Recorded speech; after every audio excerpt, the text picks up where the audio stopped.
1 जनवरी 2024 से जीएसी उठा के 20,635 कर दी। महंगी कर दी, महंगी कर दी, ठीक है। सबने रोला डाल दिया कि भी अब तो कनाडा जाना हुआ महंगा, महंगा हो ठीक गया। है। अब अरे भाई वो पैसा भी पहले जब 10,000 जाता था तब भी वो बच्चे का था, आज 20,635 जा रहा है तब भी बच्चे का है। प्राइवेट कॉलेजेस के वीजा आ रहे हैं, बिल्कुल आ रहे हैं जी, बिल्कुल। अगर बच्चा एसडीएस के अंदर फाइल लगा रहा है वो वीजा 99.9 आ रहा है।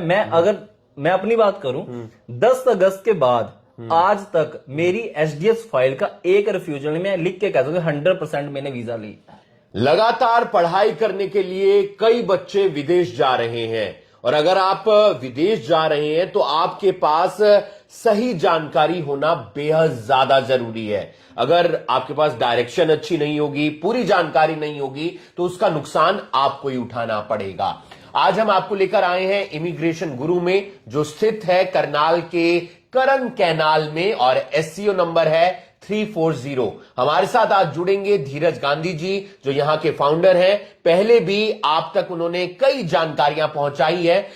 एक खास बात यह है कि इनका स्लोगन है चलो कनाडा। हालांकि ये न सिर्फ कनाडा का काम करते हैं, बल्कि ऑस्ट्रेलिया, यूके, यूएसए, न्यूजीलैंड, हर कंट्री जिसमें आप जाना चाहें आप एक बार यहां पर आकर मिल सकते हैं। और कनाडा के किंग कहा जाता है इन्हें, क्योंकि कई लोगों के ये वीजा लगवा चुके हैं। तभी एक पहचान बनती है, तभी एक भरोसा बनता है। सर कैसे हैं आप? बढ़िया एकदम। कैसा चल रहा है? अगर बात करें, बहुत सारे बच्चे लगातार जा रहे हैं और आपका स्लोगन जिस तरीके से है चलो कनाडा, तो सिर्फ कनाडा पर ही फोकस है या बाकी जगह पर भी ध्यान है? हम कनाडा के साथ साथ USA, New Zealand, Australia, UK, Europe, Germany, Ireland में भी डील करते हैं। चलो कनाडा इसलिए स्लोगन चलाया बिकॉज यहाँ पे ना अवेयरनेस कनाडा की बहुत ज्यादा कम होती थी, लोग ऑस्ट्रेलिया की तरफ ज्यादा मूव होते थे। तो ऑस्ट्रेलिया में जब इमिग्रेशन रोक देती थी, भी वीजा नहीं दे रही थी, तो लोग अपनी फाइलें रख के बैठ जाते थे। तो हमने एक चलो कनाडा के नाम से स्लोगन हरियाणा के अंदर लॉन्च किया। आज वर्ल्ड वाइड भी चल रहा चलो कनाडा का स्लोगन। तो उसमें ये होता था कि बच्चा कनाडा की अवेयरनेस हमने दी बच्चों को कि कनाडा जाना कैसे सेफ है, वहाँ पे पीआर है, वहाँ पे काम है, वहाँ पे खर्चा कम है, तो आप वहाँ पे जो आप जीआईसी भरते हो वो भी रिफंडेबल है, वो बच्चे की है, वो यहाँ सही जानकारी बच्चे को मिलते रहे।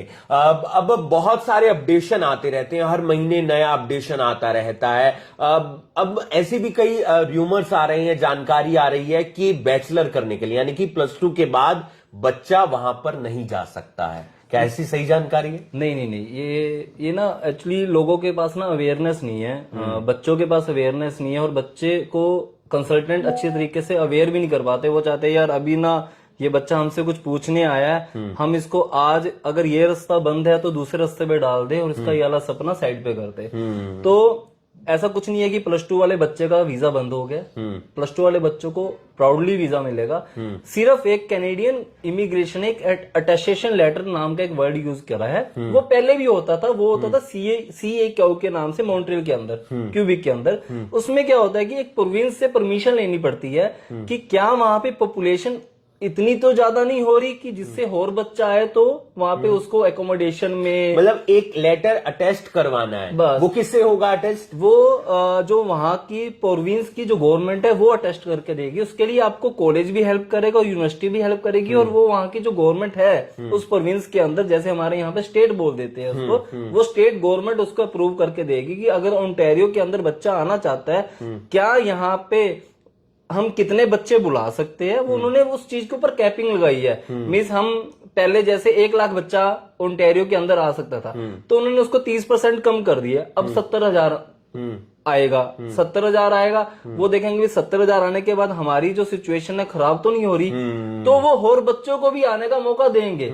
वो जस्ट सिर्फ एक लेटर के जरिए सिर्फ रिकॉर्ड मेंटेन करने की कोशिश कर रहे हैं। क्योंकि आपने देखा होगा इंस्टाग्राम पे बहुत रील्स वायरल होती है कि भी यहाँ पे काम नहीं मिल रहा है, यहाँ पे रहने की जगह नहीं है। देखो एक जगह, अब हम इस कमरे में बैठे हुए हैं, इस कमरे के अंदर 15 लोग आ सकते हैं।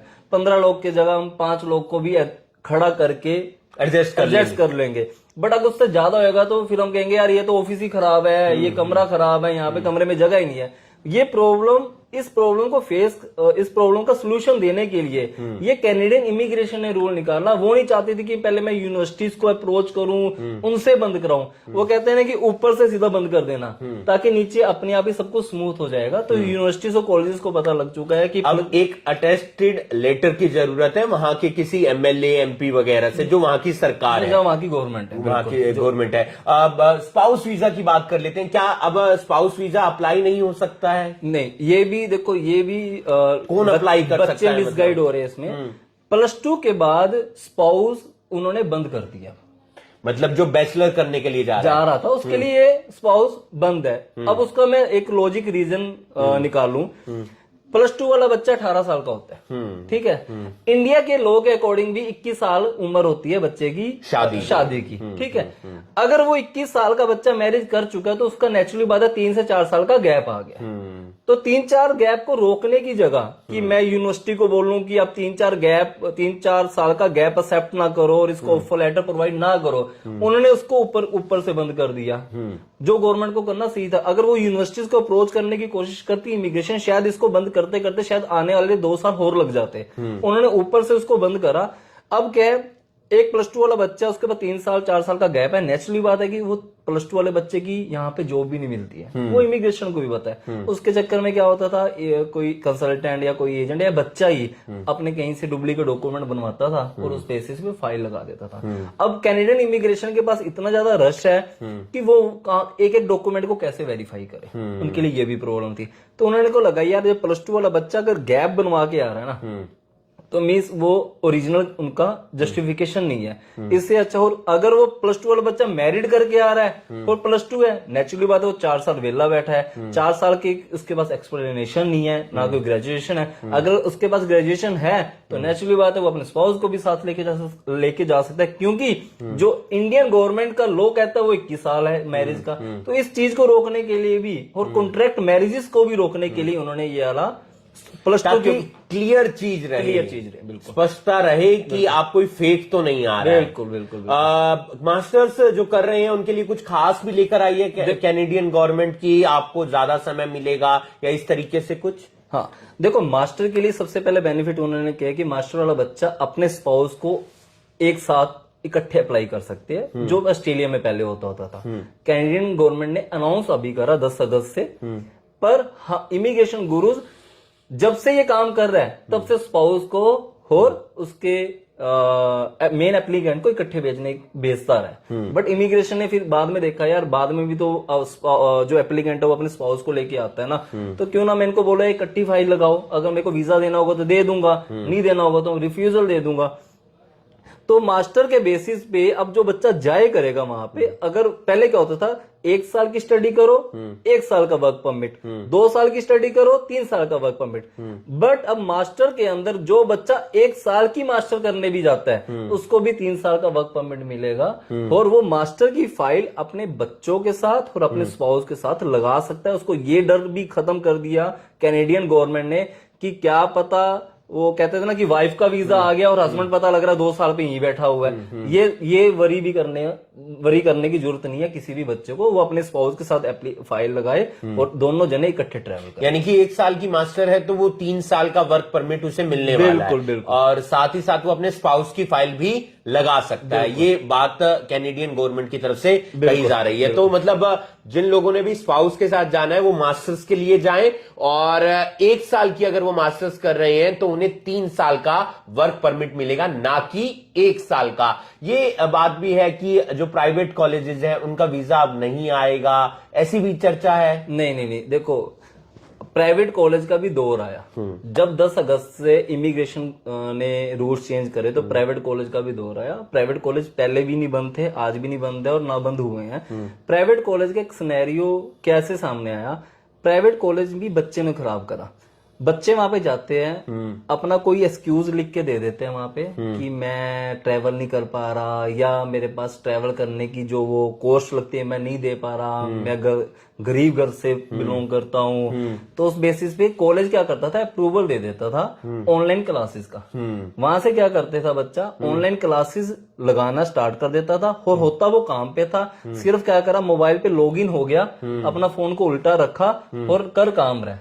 ये चीजें कैनेडियन गवर्नमेंट की आगे आ गई, इसलिए उन्होंने पब्लिक प्राइवेट पार्टनरशिप के ऊपर भी क्वेश्चन मार्क करना स्टार्ट कर दिया। क्या होती है पब्लिक प्राइवेट पार्टनरशिप ऐसे होती है, जैसे मान लो कुरुक्षेत्र यूनिवर्सिटी है, कुरुक्षेत्र यूनिवर्सिटी का जो मेन कैंपस है वो कुरुक्षेत्र के अंदर है, उसका ऑथराइजेशन ले ली कई कॉलेजेस ले ली। हाँ जी। अब वो जैसे हम GMIT की बात कर लेते हैं, या दून वैली की बात कर लेते, किसी की भी बात कर लेते हैं, अब वो जाने जाते हैं दून वैली या GMIT से, बट जो उनको डिग्री मिलती है वो मिलती है कुरुक्षेत्र से। ऐसे ही ये पब्लिक प्राइवेट पार्टनरशिप होती है, इसमें जो डिग्री मिलती है वो पब्लिक कॉलेज की मिलती है, बट जो कैंपस यूज होता है वो प्राइवेट कॉलेज का होता है, जो ऑलरेडी वहां के डोमेस्टिक बच्चों के लिए चल रहा होता है।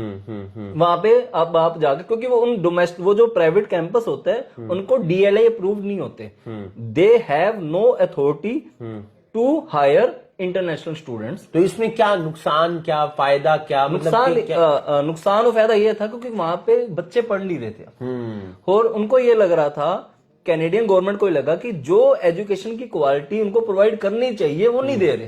क्यों? जब बच्चा पास आउट होके 2 साल बाद निकलता है, जब उसको इंटरव्यू देने के लिए जाता था उसको आता ही नहीं होता था कुछ भी, क्लासेस ही नहीं लगाई उसने सेटिंग कर ली है अपनी, या ऑनलाइन क्लासेस के नाम के ऊपर मोबाइल फोन को साइड पे रख के बैठ के क्लासेस लगा रहा है। तो इन चीजों के ऊपर थोड़ा सा कैपिंग करने के लिए, देखो किसी भी कंट्री की एक लिमिटेशन होती है।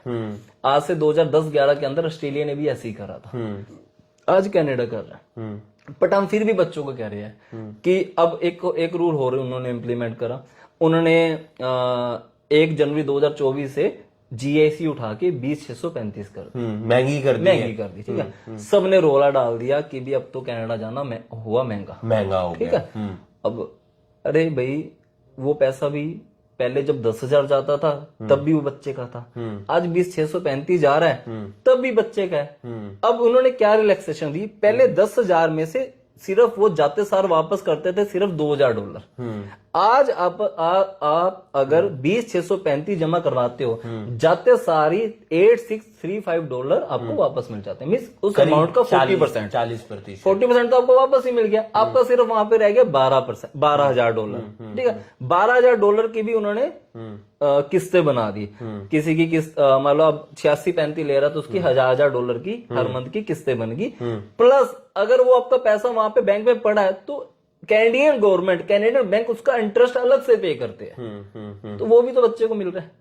और सेकंड बात, उन्होंने ये डिफाइन करा कि यहाँ पे एकोमोडेशन महंगी हो चुकी है थोड़ी सी, तो उस चीज से बचने के लिए भी कि बच्चा वहां जाके डिप्रेशन में जा रहा था, वो उल्टे सीधे काम करने स्टार्ट कर देता है, उस चीजों को बचाने के लिए भी एटलीस्ट, देखो रेपुटेशन किसकी खराब होती है, कभी भी गवर्नमेंट की खराब होती है, किसी कंट्री की खराब होती है, और वहां पे अगर बच्चा कुछ गलत काम कर रहा है तो यहाँ वाला जो बंदा बैठा है वो रील डालेगा और रुकेगा कनाडा जाना बेकार है। तो प्राइवेट कॉलेजेस के वीजा आ रहे हैं? बिल्कुल आ रहे हैं जी, बिल्कुल। अगर बच्चा SDS के अंदर फाइल लगा रहा है वो वीजा 99.9 आ रहा है। मैं अपनी बात करूं, 10 अगस्त के बाद आज तक मेरी SDS फाइल का एक रिफ्यूजल नहीं, मैं लिख के कह सकता 100% मैंने वीजा ली, यानी कि private college, even public college, even universities, even private university, किसी भी फाइल में हो, कनाडा का अगर स्टूडेंट वीजा मैंने अप्लाई करा और फाइल SDS के अंदर है तो 100% वीजा हमारा आया है। करीब 8-9 महीने हो गए हैं। हाँ, 10 अगस्त से बात लगा लो आप, ये अप्रोक्सीमेट 6 महीने हो चुके इस बात को। 6 महीने के अंदर हमने कोई रिफ्यूजल नहीं देखी। नॉन SDS फाइल का मैंने आज से 3 दिन पहले एक वीडियो डाली थी कि नॉन SDS बच्चा फाइल ना लगाए।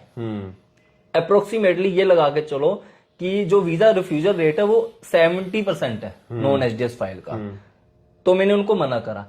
पर बाय गॉड ग्रेस, मैं आपको एक चीज और गुड न्यूज देना चाहूंगा आपके चैनल के through. By God grace, Nigeria का हमारा एक बच्चा है एम्ब्रोज, उसकी 55 इयर्स एज है, नॉन SDS की फाइल थी, उसका भी हमने बच्चे को वीजा लेके दी, वीजा आया। हाँ, 55 इयर्स ओल्ड। हमारा पहले फेमस रहा है हमेशा 51 इयर्स एज वाला, आज हमने 55 इयर्स एज वाले कैंडिडेट का वीजा लेके दिया, वो भी मास्टर के लिए, वो भी नॉन एसडीएस के अंदर, वो भी नॉन एसडीएस के बटेन यूनिवर्सिटी जा रहा है और वो नोवा स्कोशिया जा रहा कुछ और जानकारी जो आप देना चाहें, क्योंकि आईएलटीएस पीटी भी आजकल आप करवा रहे हैं, और किस तरीके का बच्चों को डिस्काउंट भी दे रहे होंगे कुछ? है। देखो आईएलटीएस हम बहुत अच्छी कराते हैं, हमारे पास बिल्कुल ट्रेंड स्टाफ है जी, सारे सर्टिफाइड है, कोई आईडीपी से सर्टिफाइड है, कोई पियर्सन से सर्टिफाइड है। जो बच्चा एनरोल होता है हम उसका अप्रोक्सीमेटली 20% का डिस्काउंट भी चला रखा है हमने, जो फीस हम ले रहे हैं उसका 20% डिस्काउंट बच्चा अवेल कर सकता है। और ये है हम 10th ऑफ अप्रैल तक इसको चला के रखेंगे, 10 अप्रैल तक हम इसको चला के रखेंगे। 20% का जो डिस्काउंट है, क्यों चला के रखे 10 अप्रैल तक? वो बच्चा कहेगा यार अभी तो मेरे पेपर है, ठीक है, ये जान के अभी डिस्काउंट चला दिया इन्होंने, उसके बाद ये बंद कर देंगे। नहीं, आप 6 अप्रैल को पेपर खत्म हो रहे हैं अगर +2 के, तो मैंने 10-12 अप्रैल तक इसको चलाऊंगा मैं, ताकि बच्चा उसका फायदा उठा सके। और बच्चा ये भी कर सकता है कि वो पढ़ने ना आए, वो सिर्फ छोटा सा एक टोकन अमाउंट देकर अपनी सीट बुक करा के जा सकता है, और पढ़ना चाहे मेरे पास 10 अप्रैल या 15 अप्रैल को उसको वो डिस्काउंट मिलेगा। बाद में आ सकता है। दूसरी इंफॉर्मेशन एक देना चाहूंगा, ये जो चलो कनाडा का स्लोगन हमारा चल रहा है, चलो कनाडा का मतलब ये नहीं है कि हम कनाडा में है, वो हमने चलो कनाडा इसलिए भी चलाया, हम अपनी इंडस्ट्री के अंदर बिल्कुल ट्रांसपेरेंसी के साथ काम करते हैं। 99.9% वीजा सक्सेस रेट देते हैं। एक एक डॉक्यूमेंट बच्चे को पता होता है कि उसकी फाइल में लगा क्या लगना चाहिए और क्या लगा है। एक एक यूनिवर्सिटी पब्लिक प्राइवेट है, उसको पहले दिन से पता कि मैं कहां पे अप्लाई कर रहा हूं, इसलिए हमने चलो। और इसके अलावा अगर हम अपनी बात करें, हम न्यूजीलैंड बहुत अच्छा कर रहे हैं। हमारी जो हम पार्टनर है, हमारे पास LIEs हैं, LIA बोलते हैं, लाइसेंस इमिग्रेशन एडवाइजर, हमारे उनके साथ पार्टनरशिप है जो न्यूजीलैंड में रहते हैं। हम लाइसेंस इमिग्रेशन एडवाइजर से ही आपकी फाइल लगवाते हैं। ऐसा नहीं है कि कोई भी ऐसे आपकी फाइल लगा रहा है, नहीं, न्यूजीलैंड की फाइल प्रॉपर वहीं से लगती है। यूके बिल्कुल ओपन है। अब तो और गुड न्यूज है कि हरियाणा पंजाब वाला बच्चा है जो सा, उसको वो वेवर दोबारा देने स्टार्ट हो गए हैं, ठीक है, तो भी यूके की वो गुड न्यूज तो है। ये तमाम जानकारियां हैं जो आपके लिए बेहद ज्यादा जरूरी थी, और ऐसे वीडियोस हम आगे भी आपको दिखाते रहेंगे, लेकर आते रहेंगे इमिग्रेशन गुरु के माध्यम से। SCO नंबर है 340-340 करण कैनाल। बहुत सारे सवाल पूछे, बहुत सारे जवाब मिले, और अगर मन में अभी भी कोई सवाल है तो डायरेक्ट यहीं पर आएं और अपनी फाइल को लगवाएं, और बहुत जो फायदा है आईएलटीएस पीटी का वो भी उठाएं। इसके अलावा न्यूजीलैंड, आयरलैंड या फिर यूके जाना है, कनाडा तो वो भेज ही रहे हैं, तो आप यहां पर आ सकते हैं। आप देख रहे हैं करनाल ब्रेकिंग न्यूज, मैं हूं आपके साथ हिमांशु नारंग। धन्यवाद।